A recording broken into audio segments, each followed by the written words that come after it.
Hello and welcome back to the Made It Better Wanna Knits YouTube channel. Today I just have a quick tutorial for you on a little trick for picking up stitches. I learned this from a wonderful knitwear designer, Mochi Knits. The first time I saw it was in translating her patterns, and I just thought, okay, I guess that's a way to do it. Kind of weird. But having now done it, I understand some of the reasoning behind it, and I think you might find it interesting too.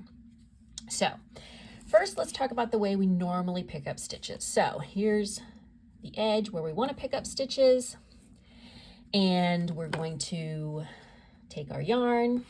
We're going to put the tail in our non-dominant hand, whichever one we don't hold the working yarn with, and then we're going to pick up our stitches along this edge with the working yarn like so.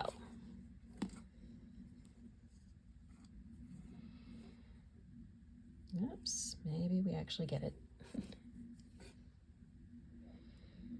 There we go. First one, always tricky.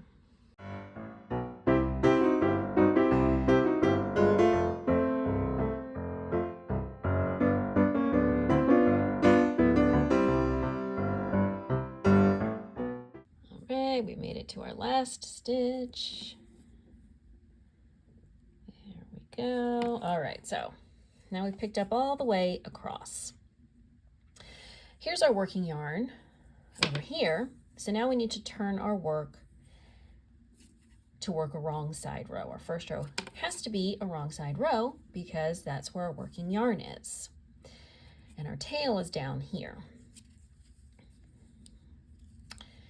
So then we're going to work back. So now we have picked up and we've worked back to the right side again. So we had to work that one wrong side row first. What if we didn't want to do that? What if we don't want our first row to be a wrong side row? What if, for any number of reasons, we want it to be a right side row? Let's go ahead and fix that. Now, back in the day, when you were working on straight needles, you really didn't have much of a choice. But now we do, because we're almost always working on circular needles. So we can flip things around a little bit so that our first row is going to be a right side row. And the way we're going to do that is just to reverse our yarn. So we're going to pull off a longer tail than normal. And we're going to hold the tail in our dominant hand and put the working yarn over here, which in my case is my non-dominant hand. If you knit, if you're a picker, it'll be the opposite. But here's our working yarn over here coming from the ball. This end is our tail. Now, we're going to pick up stitches the same way. And in my case, that is awkwardly while trying to do it on camera. But now we're using the tail end instead of the working end of the yarn.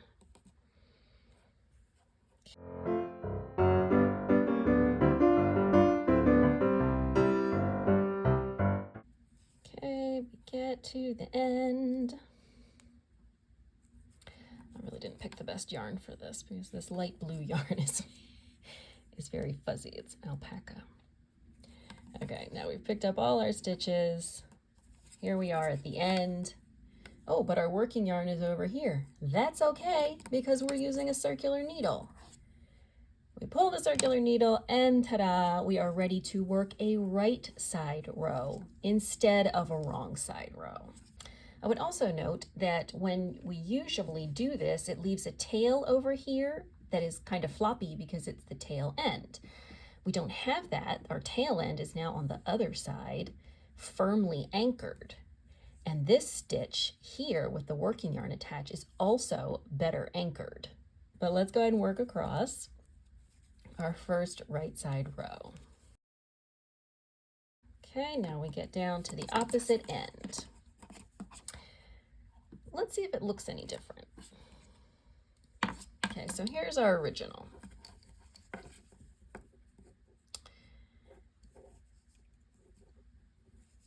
All right, and this was picking up the traditional way.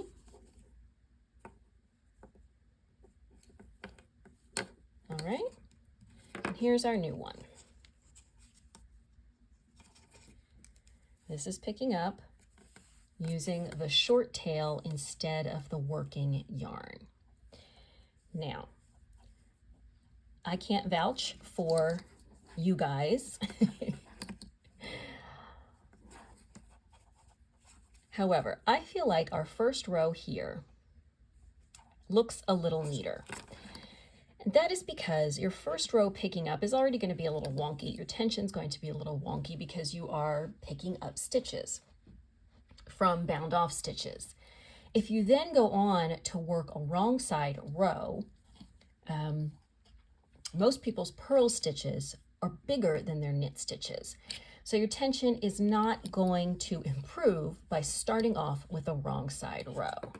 Whereas if you start off with a right side row, your tension is going to be fixed up a little more quickly and evenly because you are not automatically working a row with the larger size stitches. Other reasons you might want to do it this way. If you start by having to work a wrong side row, any shaping that is taking place is probably going to have to wait until your first right side row. So there is that consideration. And this is going to go for other kinds of things that generally happen on the right side row as well. So if you are working cables, you want to start cables right away, you can't do that if you have to work a wrong side row first.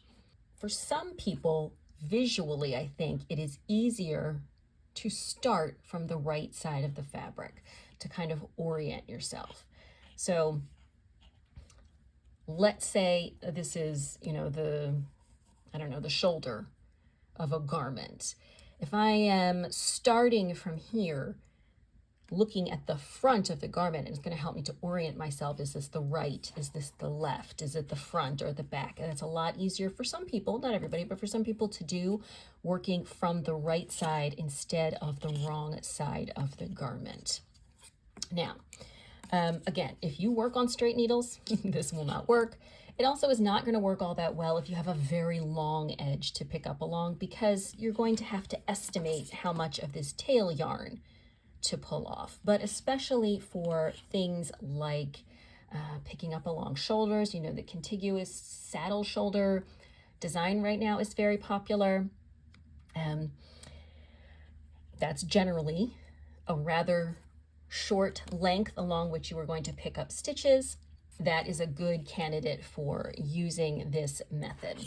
And particularly with that kind of design where you want a nice, neat pickup line, I do think this technique lends itself to that, getting that neat pickup line, because as I said, your first row is a right side row. Your knit stitches tend to be smaller than your purl stitches, which is just going to make that join a little more even when you pick up from the right side and then automatically work a right side row as opposed to the wrong side row. So that is really it.